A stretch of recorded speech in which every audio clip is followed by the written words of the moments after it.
Alors donc je suis Ahmed Bouzouaïd, j'aurais peut-être dû commencer par là, directeur de l'agence Muse des Territoires, donc une agence qui travaille sur les enjeux de développement économique et de RSE, responsabilité sociétale des entreprises. Notre métier, c'est un peu comme aujourd'hui, de mettre autour de la table tous ceux qui font la ville pour co-construire la ville, inventer des solutions, je dirais participer à l'optimisme sur nos territoires.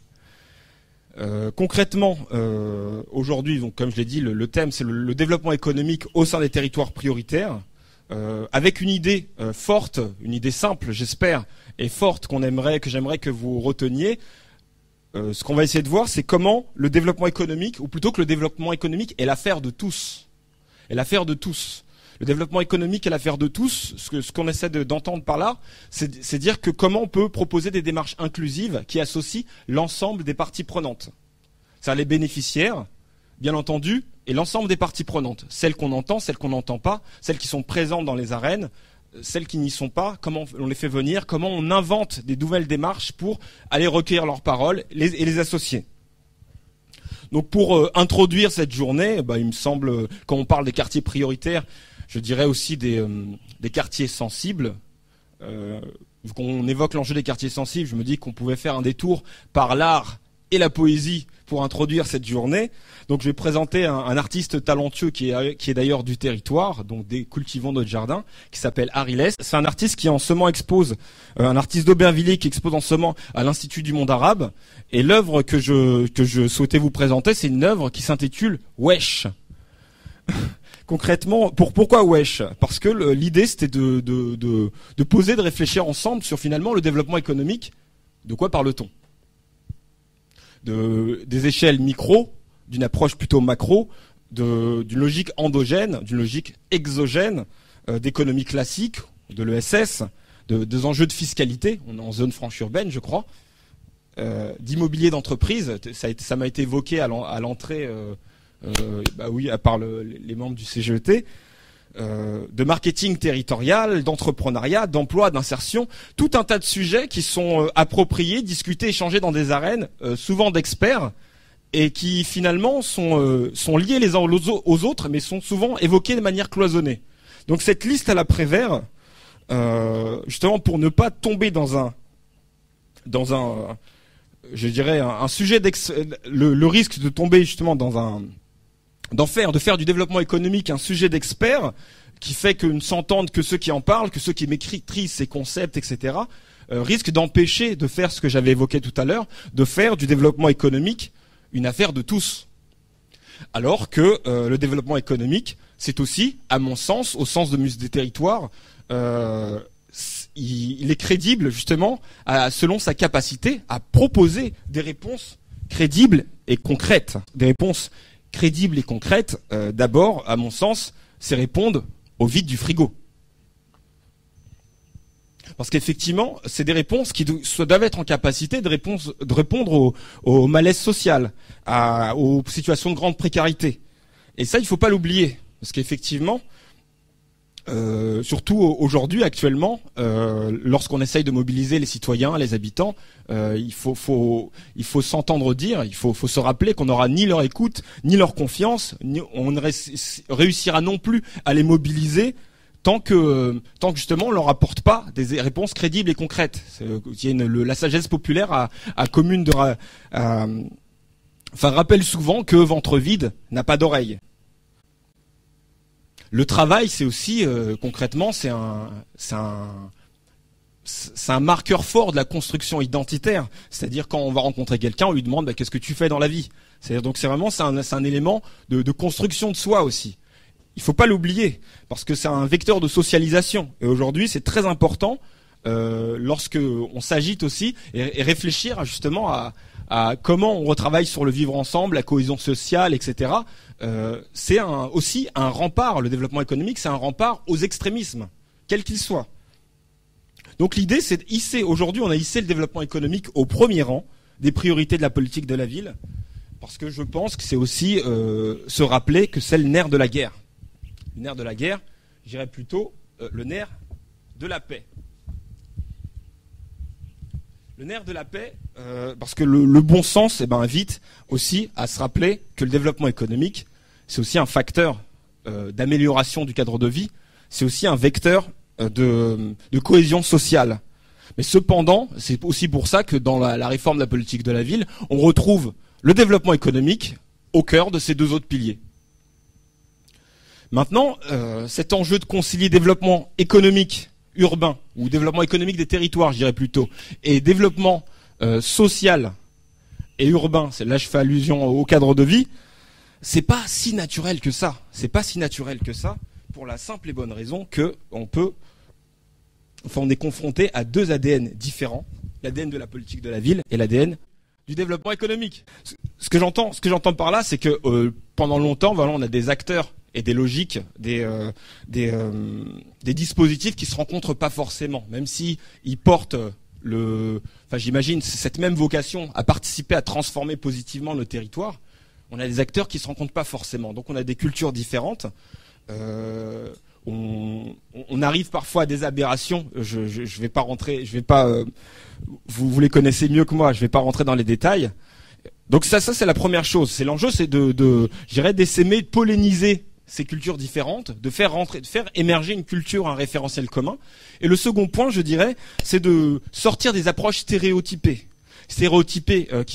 qui amènent, je dirais, à opposer, par exemple, l'endogène et l'exogène, par exemple, qui amènent à opposer l'ancrage et la mobilité. Parce que il s'agit aussi bien de faire venir qu'aussi de sortir de ces territoires-là et de penser ces territoires dans une dynamique globale de territoire. Je parle des quartiers, bien entendu. Et stéréotypé aussi parce que aujourd'hui, je pense que tout le monde a bien compris que la ZFU, c'est pas la solution, enfin toute seule, qui va apporter les entreprises et créer de l'emploi. C'est pas automatique. C'est pas un billard. On fait le billard à 3 bandes, mais ça marche pas forcément. Donc l'idée, c'est que effectivement, il y a tous ces acteurs différents qu'il faut faire se rencontrer, il faut forcer la rencontre. Partager pour nourrir, faire émerger ce référentiel commun. Et l'enjeu, c'est faire vivre ces écosystèmes. Souvent, on parle, c'est une autre manière finalement d'évoquer le développement endogène. Si je le dis, je le souligne, c'est que je terminais cette présentation ce matin et je me dis, voilà, en parlant de développement endogène, donc comme je travaillais juste avant d'amener ma petite fille à l'école, endogène, ça lui parlait pas beaucoup concrètement. Quand j'ai dit endogène, elle m'a dit mutagène. Je sais pas si parmi vous il y a des fans des Tortues Ninja. Et voilà, en tout cas, ça lui parlait pas beaucoup. Et finalement, en essayant de lui faire parler, plutôt d'essayer d'évoquer quelque chose qui lui évoque quelque chose, je me suis dit que finalement, endogène, c'est rien d'autre que cultiver son jardin. Cultiver notre jardin, c'est-à-dire s'appuyer sur des ressources locales, cet écosystème qu'on a évoqué tout à l'heure, on a parlé de revenir au local bien entendu, mais pour associer les acteurs locaux. Ça semble du bon sens et quelque chose de finalement que tout le monde partage. Musée Territoire qui par exemple a accompagné différents territoires dans la mise en place des contrats de ville et donc de cette nouvelle stratégie, cette révolution culturelle de la politique de la ville. Moi, je peux vous assurer qu'on a pu animer des ateliers, enfin le pilier d'Eveco, des ateliers sur le développement économique, avec autour de la table, accrochez-vous bien, aucune entreprise. Et donc, c'est ce type d'aberration qu'il faut éviter. Sur cette idée-là que le développement économique est l'affaire de tous. Donc du coup, une fois que j'ai dit ça, c'est des concepts, de la théorie, ou du moins un point de vue, une position, j'aimerais partager avec vous quelques principes clés. Quelques principes clés qu'on reverra au long de cette matinée. En fait, finalement, 4 principes qui, à mon sens, doivent être au cœur de cette nouvelle ingénierie. 4 caractéristiques. Un enjeu de proximité. Donc Made in territoire. Je pense que je prêche que des convaincus. L'idée, c'est vraiment de revenir au local, revenir au territoire, ne pas les regarder sous l'angle de leur handicap supposé, fantasmé, mais sur l'angle de leurs ressources. Qu'est-ce que ça veut dire ? Je vous donne des exemples très concrets. Par exemple, lorsque on va mobiliser les entreprises. Par exemple, aujourd'hui, on a une thématique qui est l'entrepreneuriat. Les acteurs de l'accompagnement le savent. Aujourd'hui, il y a quand même il y a une difficulté. Les entrepreneurs, ceux qui entreprennent ou qui souhaitent entreprendre, vont pas forcément pousser la porte, passer le pas, se diriger vers les acteurs de l'accompagnement. Donc aujourd'hui, il y a aussi des logiques à renouveler. C'est-à-dire comment on va les chercher, comment on va les atteindre. Donc l'idée, c'est vraiment ce travail, ce que j'entends par l'idée de proximité. Il faut aller là où personne ne va pour accompagner ceux que personne n'accompagne. C'est-à-dire ceux qui n'ont pas forcément les codes, ceux qui n'ont pas forcément les réflexes, la lecture, d'aller au devant, d'aller au devant de ces structures, etc. Sur la question de l'emploi, pas plus tard qu'avant-hier, j'étais à Blois, où on lance une expérimentation sur l'emploi des jeunes diplômés. Souvent, il y a beaucoup d'efforts qui est fait pour des publics dans des logiques d'insertion, c'est très bien, mais pour des publics faiblement diplômés. Là, l'idée, c'est d'aller identifier des publics diplômés dans les quartiers qui, eux, peinent aussi, rencontrent des difficultés pour trouver un emploi. Là, pareil, ce qu'on fait, on va aller les chercher. On va au cœur des quartiers. Il y a un vrai travail qui se fait de proximité. Un second principe, c'est celui d'organiser la rencontre. Un peu comme aujourd'hui. On a parlé d'acteurs ou de fonctionnement en silo, de démarches un peu cloisonnées. L'idée, c'est vraiment de mettre autour de la table l'ensemble des parties prenantes, vraiment l'ensemble des parties prenantes. Un peu comme aujourd'hui, je pense que c'est quelque chose d'acquis dans la politique de la ville. On dit on fait plus la rénovation urbaine sans les habitants. Moi, je souhaite juste qu'on ne fasse pas du développement économique sans les acteurs économiques.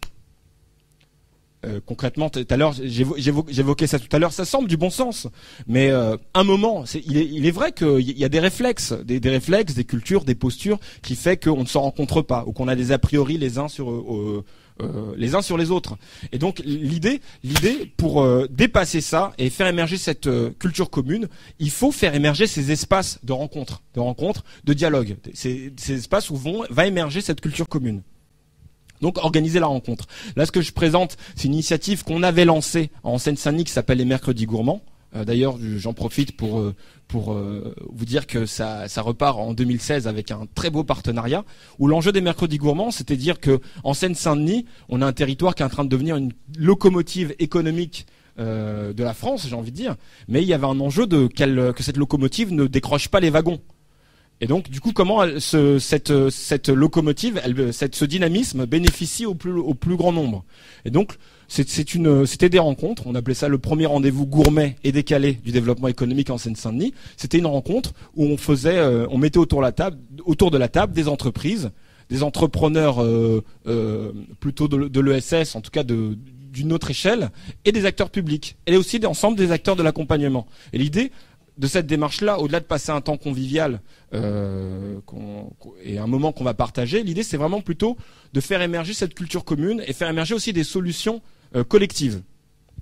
Parce qu'effectivement, se rencontrer c'est bien, produire c'est mieux.